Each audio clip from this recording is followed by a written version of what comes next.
सद्गुरु, हम छात्र अपने घरों में परिवार से मिलने वाले भावनात्मक सुख से दूर रहते हैं। अपने करियर के लिए हम बेहतर अवसर की खोज में बाहर जाते हैं।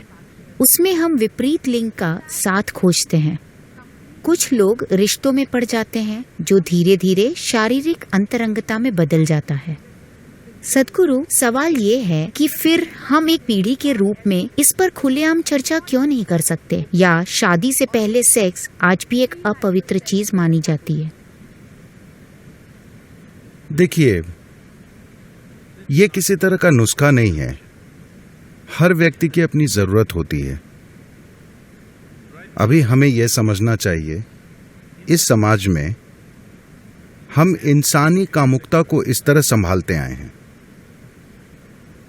एक लड़की के किशोर वय में आने से पहले उसे बोल दिया जाता था, तुम्हारी शादी इस लड़के से होगी। 6-7 साल की उम्र में शादी नहीं होती, मगर उसे कहते तुम्हारे अंकल का बेटा, उस लड़के से तुम्हारी शादी होगी। लड़के से कहते तुम्हें उससे शादी करनी है। तो उन्होंने एक दूसरे को देखा नहीं है, एक दूसरे से मिले नहीं है, मगर उन्हें भावनाओं के स्तर पर जोड़ा जा रहा है। वे चाहते हैं कि एक दूसरे को छूने से पहले वे दोनों भावनाओं के स्तर पर अच्छे से जुड़ जाएं। ये इस संस्कृति की तकनीक है। वे इस तरह संभालते थे। तो जब आप किशोरावस्था में आते हैं, आपका शरीर कुछ खास संभावनाओं में विकसित होता है। तब तक आपकी भावनाएं किसी से जुड़ चुकी होती हैं, तो आप अपने शरीर को संभाल लेते हैं। आप पागल नहीं हो जाते, क्योंकि आपकी भावनाएं किसी से पहले जुड़ चुकी हैं। तो 15-16 साल का होने पर लड़की की शादी कर दी जाती है। 17-18 साल का होने तक लड़के की शादी कर दी जाती है। फिर वे खेती या कारोबार या किसी और गतिविधि को अपनाते हैं। तो युवाओं के जीवन का एक महत्वपूर्ण पहलू सुलझा दिया जाता है। एक चीज है भावना, दूसरी चीज है शारीरिक जरूरत। दोनों को कम उम्र में हल कर दिया जाता है। और उन दिनों 1-2 साल में बच्चे आ जाते थे, तो वो व्यस्त हो जाते थे और जीवन चलता रहता था। ठीक है, आज हमारा जीवन बदल गया है, क्योंकि जब तक आप शिक्षा पूरी करते हैं, अधिकांश लोग कम से कम 24-25 साल की उम्र में होते हैं। पीएचडी का मतलब है 30-35, मैं नहीं जानता कितनी। ये इस पर निर्भर करता है कि आपके प्रोफेसर कितने उदार हैं।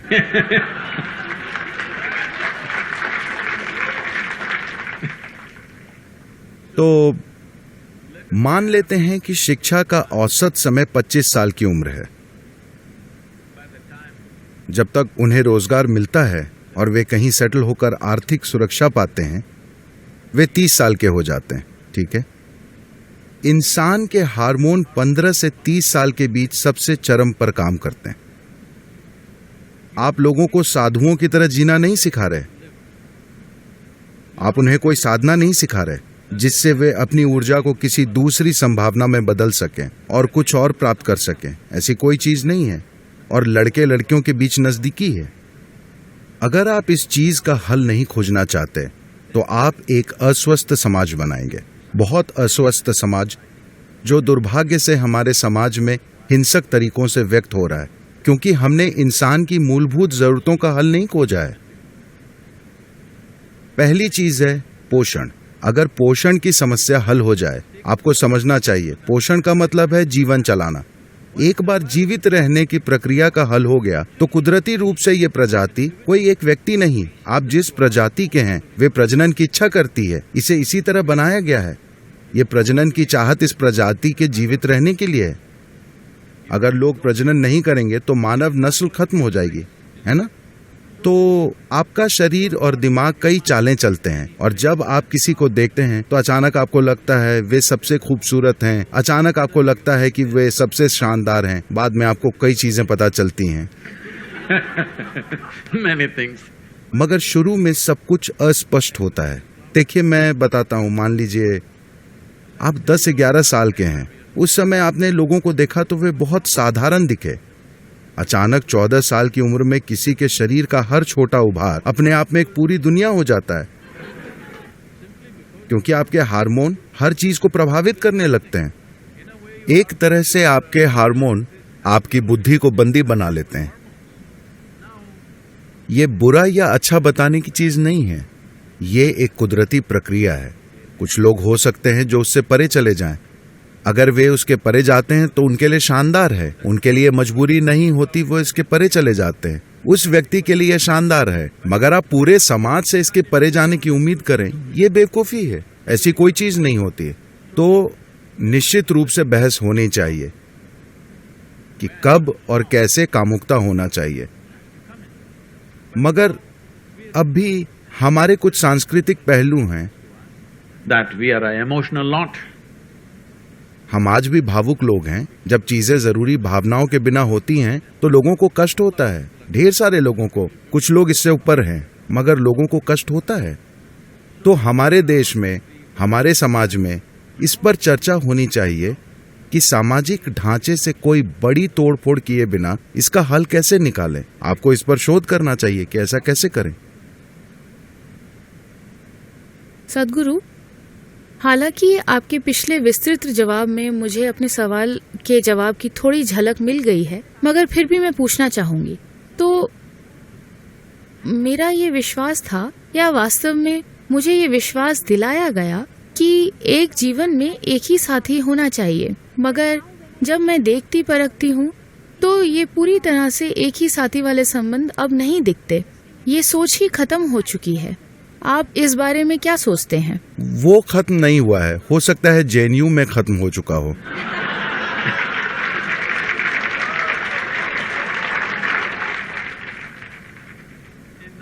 बाकी की दुनिया में ये वाकई खत्म नहीं हुआ है।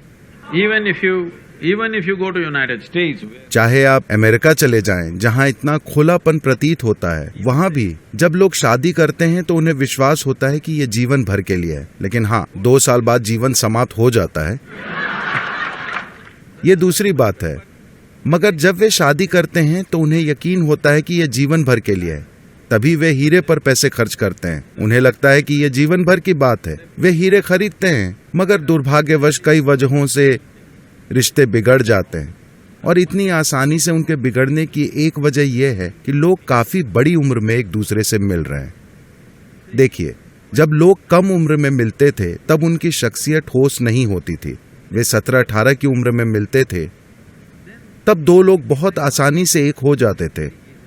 अब वे 30 की उम्र में मिल रहे हैं, दोनों ठोस हो चुके हैं, 2 ठोस चट्टाने। मगर मैं देखता हूं कि अगर लोग कम उम्र में शादी करते हैं तो वे साथ निभाते हैं। अगर लोग 50 साल के बाद शादी करते हैं तो वे भी निभाते हैं, क्योंकि वे फिर नर्म हो जाते हैं, चट्टान पिघल जाती है। 30 से 50 के बीच की उम्र ठोस चट्टान की तरह होती है, मजबूत शख्सियत। तब टकराव होता है। अगर वे होशियार होंगे, इससे परे कुछ खोज लेंगे। खैर, एक विवाह हो या बहु विवाह या जो भी, अगर आप ध्यान दें तो हमें ये महत्वपूर्ण चीज समझने की जरूरत है कि हम सब यहां हैं, आप और मैं यहां हैं। इसका मतलब है कि कुछ समय पहले एक पुरुष और एक स्त्री का मिलन हुआ था। हो सकता है आप सोचे वे माँ बाप हैं, वे प्यार नहीं करते, वे सेक्स नहीं करते, वे कुछ नहीं करते, किसी पुजारी के मंत्र पढ़ने से शायद आप पैदा हो गए। नहीं, ऐसा नहीं है। किसी की शारीरिक जरूरत थी, उसे उन्होंने शादी से पूरा किया और इसलिए हम यहाँ हैं। और अब हम एक खास उम्र में, अपने जीवन के एक चरण में, जब आप 18 के हो जाते हैं तो आप हमेशा शादी के खिलाफ हो जाते हैं। लेकिन जब आप 3 साल के थे तो आप शादी के हक में थे, अपने माता पिता की शादी के हक में। जब आप 3 साल के थे तो क्या खुश नहीं थे कि आपके माँ बाप की शादी अच्छी चल रही है? हेलो। जब आप 18 के होते हैं तो आप बिना बंधन के सेक्स और शादी न करने के बारे में सोचते हैं, मगर 50-55 के होने के बाद एक बार फिर आप स्थायी रिश्ता खोजते हैं। तो ये सोचना आपका काम है, क्योंकि ये आपका जीवन है, कि आप तय करें कि आप ऐसा जीवन चाहते हैं जहां आप हमेशा अपनी भावनाओं के लिए कोई साथी खोजते रहें, या आप इसे इस तरह हल करना चाहते हैं कि आप अपनी बुद्धि और समय को कुछ और बनाने, अपने शोध, अपने काम या जो भी आप कर रहे हो उसमें लगाएं। अगर भावनाओं और शरीर की समस्या हल हो जाए तो अपनी बुद्धि के इस्तेमाल की आपकी क्षमता काफी बेहतर हो जाएगी, वरना आपको हर दिन किसी को खोजने के लिए आसपास घूमना पड़ेगा। नहीं, मैं ये इसलिए कह रहा हूं क्योंकि मुझे बहुत बुरा लगता है। अमेरिका में मैं लोगों को जानता हूं और आप जानते हैं कि वहां अब हजारों लोग मुझसे जुड़े हैं। 40-45 की उम्र के लोग, मेरा मतलब महिलाएं, शानदार लोग, मगर वे इन चीजों में लगी हैं। इन दिनों सब कुछ ऑनलाइन होता है, वरना वे जाकर किसी बार में बैठकर इंतजार करती थीं। आज कोई आकर उन्हें ले जाएगा। ये बहुत भयंकर है। Tinder generation. I'm sorry? Tinder generation. आप इसे जो चाहें कहें, मगर मुझे लगता है कि ये बहुत दयनीय है कि 45 साल की स्त्री को एक उचित माहौल में प्रेम और सम्मान मिलना चाहिए। वो वहां बैठकर इंतजार करती है कि कोई अजनबी उसके रास्ते आए और वो अगले 10 मिनट में फैसला करने वाली है जब वो उसकी ड्रिंक या डिनर का बिल चुकाता है। ये भयंकर दुख की बात है। ये भयंकर है कि आपकी कोई गरिमा नहीं रह जाती।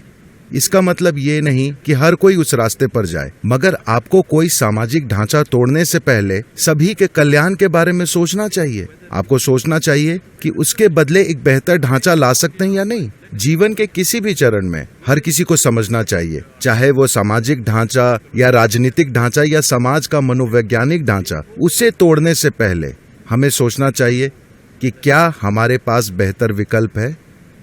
एक वैकल्पिक प्रणाली के बिना अगर आप मौजूदा ढांचे को तोड़ेंगे जो काफी अच्छा चल रहा है, तो सब अस्त व्यस्त हो जाएगा।